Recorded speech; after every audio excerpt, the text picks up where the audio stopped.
Hello my students, मैं धीरज sir एक बार फिर आपके साथ हूँ। विद्यार्थियों, आप घर पे हैं, सुरक्षित हैं और पढ़ रहे हैं। जैसा कि आप जानते हैं कि मैं आपको मैथ पढ़ा रहा हूँ वर्ग 7 का, और आज वर्ग 7 में जिस टॉपिक को मैं पढ़ाने वाला हूँ उसे पढ़ाने से पहले मैं आपसे कुछ पूछना चाहता हूँ।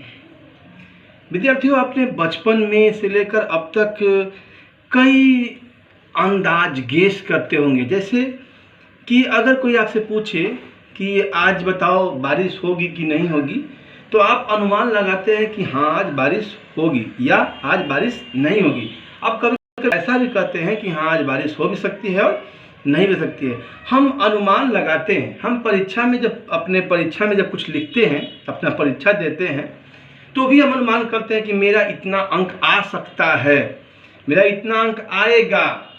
और कभी कभी तो कुछ हम ऐसा गेस करते हैं, क्या कोई क्रिकेट का खेल होता है, तो हम ये अपना अनुमान लगाते हैं कि इंडिया जरूर जीतेगा, इंडिया जरूर जीतेगा। हम ये कहते हैं कि आज जो है ये जो काम होने वाला है, ये काम आज होगा। हम जिस घर से काम के लिए निकले हैं वह हमारा काम होगा। तो विद्यार्थियों, जिस टॉपिक को आज हम पढ़ने वाले हैं वह है हमारा संयोग और प्रायिकता, प्रोबेबिलिटी। ये प्रायिकता क्या है? ये प्रायिकता की एक गणित की एक शाखा है जिसे अभी हम संक्षिप्त में पढ़ रहे हैं।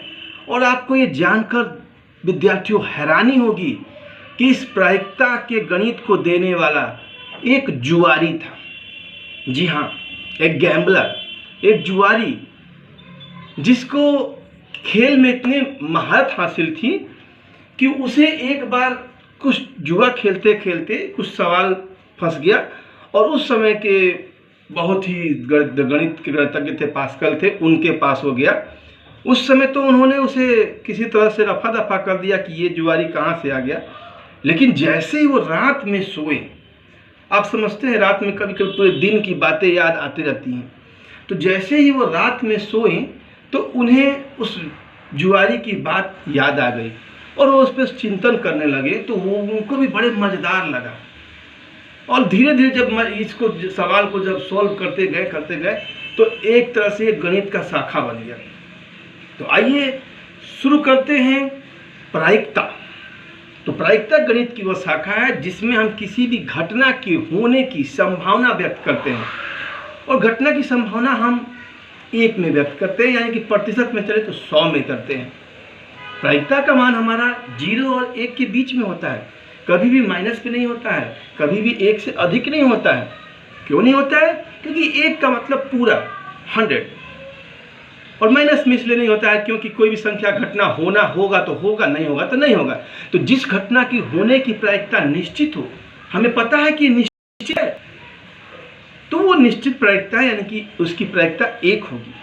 अगर मेरे पास एक थैले में की गेंदें हैं और मैं किसी से कहता हूं कि बताओ एक गेंद निकालो और बताओ कि लाल रंग की क्या प्रायिकता है, तो जब सारा मुझे पता है उसमें लाल गेंद ही है और मैं उसमें से एक थैला में से निकालूंगा तो लाल गेंद ही निकलेगा। मैं बोलूंगा कन्फर्म है इसका कि 1 है, इसकी प्रायिकता 1 है, क्योंकि कन्फर्म है कि लाल के अलावा कोई दूसरी गेंद है ही नहीं। उसी तरह से अगर मैं आपसे कहूं कि एक थैला है जिसमें लाल रंग की गेंद है और मैं आपसे कहूं कि उसमें से एक हरे रंग की गेंद निकालिए, तो आप कह देंगे कि हरी गेंद है ही नहीं, इसकी प्रायिकता 0 होगी, कि हरी गेंद निकलने की प्रायिकता 0 है क्योंकि उसमें हरा गेंद है ही नहीं। कुछ ऐसे भी घटना है जिसका अनुमान हम कहते हैं हो भी सकता है और नहीं भी हो सकता है, वैसे भी घटनाएं हैं। तो हम यहाँ पर प्रायिकता का मान पढ़ रहे थे, तो 0 और 1 के बीच में 0 हो सकता है, 1 हो सकता है, 0 और 1 के बीच में हो सकता है, लेकिन माइनस कभी नहीं हो सकता है। हमें ये ध्यान देना होगा। आइए अब हम प्रायिकताओं को सवाल को पढ़ने के लिए हम प्रायिकता के सूत्र को जानें। प्रायिकता का मान ज्ञात करना है, सूत्र ज्ञात करना, जिस घटना की निकालनी है हम उसको ऊपर लिखते हैं, और उस घटना में जितने हमें आ रहे हैं परिणाम प्राप्त हो रहे हैं उन सबको नीचे लिखते हैं। उदाहरण के लिए आपको मैं बताता हूं, अगर आप हेड टेल खेलते होंगे, एक सिक्का को उछालते होंगे, बाघ बकरी, हेड टेल, चितपट बोलते होंगे, जो भी भाषा में बोले आप, तो अगर उसको हम उड़ाते हैं तो उड़ाने के बाद हम ऐसे करते हैं, क्या आएगा, हेड या टेल। हमें दो ही रिजल्ट मिल सकते हैं, एक सिक्का को उछालने में हमें दो ही रिजल्ट मिल सकते हैं, आउटकम्स मिल सकते हैं, हेड और टेल। यहाँ टोटल जो है परिमाण जो है हमारा 2 है परिणाम। और अगर हम कहें कि बताओ एक सिक्का उछाले, बोलो क्या आएगा, किसी ने बोला हेड आएगा, तो हेड तो एक ही होगा किसी भी सिक्के में, तो इसकी प्रायिकता 1 और टोटल परिणाम जो हमारा है 2, यानी 1/2 होगा। सेम उसी तरह लीडो आप खेलते हैं, लीडो के पासा को अगर फेंके तो आपको टोटल क्या क्या अंक मिल सकता है, 1 2 3 4 5 और 6, यानी 1 से 6 तक के अंक आपको मिल सकते हैं। अगर मैं उसे फेंकूं और बोलूं कि 3 से छोटी संख्या आए, तो 3 से छोटी संख्या 1 और 2 है, और कुल परिमाण जो है हमारा परिणाम जो है वो 6 है, यानी 2/6 यानी 1/3। आइए अब कुछ सवालों को हम हल करके भी देखते हैं। जैसा कि आप यहाँ देख सकते हैं प्रश्नावली 4.4 में, यहाँ बताना है कौन सी घटना निश्चित है, कौन सा असंभव है और कौन हो भी सकता है, नहीं भी। त्रिभुज बनाने पर 3 शीर्ष बनेंगे, हमें पता है त्रिभुज में 3 शीर्ष होते हैं, ये सही है, निश्चित है। एक सिक्के को उछालने पर पट आएगा, पट आ भी सकता है और नहीं भी आ सकता है, कोई गारंटी नहीं है, यानी कि हो भी सकता है नहीं भी हो सकता है, क्योंकि उसमें 2 उछालने पर चीट और पट होते हैं। एक सिक्के को उछालने पर चीट और पट दोनों आ जाएगा, बिल्कुल नहीं, एक साथ दोनों नहीं आ सकता है। हाँ, ऐसा अगर इस सेंस में अगर ले कि दोनों में से कोई एक आ सकता है तो हाँ सही है, होगा, संभव है, लेकिन अगर चीट पर दोनों आएगा तो संभव नहीं है। एक पासे को फेंकने पर 7 आएगा, जैसा कि हम जानते हैं कि पासे में 6 होते हैं, तो 6 से अधिक आ ही नहीं सकता, इसलिए असंभव है हमारा। कल बादल घिरे होंगे, ये भी मैं नहीं जानता हूँ कि घिरेंगे होंगे कि नहीं होंगे, ये भी हो सकता है या नहीं भी हो सकता है। या मैच भारत जीतेगा, कोई निश्चित नहीं है, हो भी सकता है और नहीं भी हो सकता है। यहाँ में कुछ सवाल गए हैं कि एक एक पर्ची पर 1 से लेकर 8 संख्या लिखी हुई है और इन्हें एक बॉक्स में रखकर अच्छी तरह से मिला दिया जाता है। बॉक्स के अंदर से बिना देखे एक पर्ची निकालनी है, निम्न की प्रायिकता क्या होगी। जैसे हमारा पहला सवाल है संख्या 5 प्राप्त करना, तो सबसे पहले हम क्या करते हैं कि हम उसको मान लेते हैं कि माना E बराबर E1 E2 मान सकते। E का मतलब इवेंट यानी घटना। हमें पूछा है संख्या 5 प्राप्त करने की संख्या, तो हम यहाँ लिख देते हैं कि संख्या 5 प्राप्त करने की घटना, हम यहाँ घटना लिखते हैं, संख्या 5 प्राप्त करने की घटना। तो पहले हम सबसे पहले यस का मतलब हमारा सम है, NS का मतलब नंबर ऑफ सेम। तो 1 से संख्या हमारा कितना है, कुल परिमाण हमारे पास कितना है, यानी कुल हमें पास नंबर ऑफ S कितना है, S। और नंबर ऑफ E का मतलब इवेंट, हमें संख्या 5 प्राप्त करना है। 1 से 8 तक संख्या में 5 कितना होगा, सिर्फ 1 होगा, यानी NE का मान 1।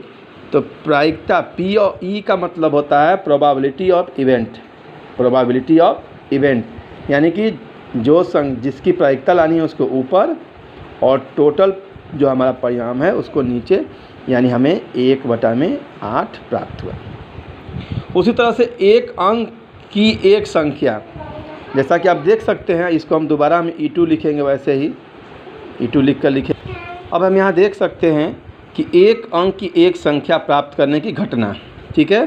तो ये एक अंक की घटना प्राप्त करने के लिए यहाँ कुल हमारे पास परिणाम 8 हैं और एक अंक की 8 तक है, सभी एक अंक की है, यानी कि 8 हो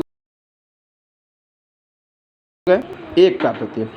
उसी प्रकार 5 से छोटी एक संख्या, तो 5 से छोटी संख्या कितनी होगी, 1 2 3 4, 1 2 3 और 4, यानी 4 है। तो इसकी प्रायिकता कितनी हो जाएगी, बिल्कुल सही है, 4 रहेगा। और कुल हमारा परिणाम 8 है, यानी 4/8 यानी 1/2। आप उसको पहले की तरह सॉल्व करेंगे। 5 से बड़ी एक संख्या प्राप्त करना, तो 5 से बड़ी कौन कौन संख्या होगी, 6 7 8। तो प्रायिकता हम लिख सकते हैं, इसको जब लिखना होगा, हमें संक्षेप में बता रहा हूँ, आप इसको डिटेल में करेंगे क्योंकि पहले की तरह ही है, 3/8, क्योंकि 3 इसका है 5 से बड़ी और कुल संख्या 8 है, इसका मतलब 3/8। अब हमारे पास अगला सवाल है कि रानी और रीला में कौन पहले गाएगी। इसका निर्णय करने के लिए हम एक सिक्के को उछालते हैं, रीला के पहले गाने की प्रायिकता क्या होगी। तो हम ये सिक्का उछालना बहुत ही अच्छा निर्णय है, क्योंकि इसमें क्लियर हो जाता है, क्योंकि चित और पट दो। तो अगर रीला ने जो भी सेलेक्ट किया होगा, रीला ने किया है और सिक्का को टॉस कर अगर हेड आ जाता है, इसका मतलब रीला पहले गाएगी। विद्यार्थियों, उम्मीद है आप प्रायिकता को समझ गए होंगे। Thank you.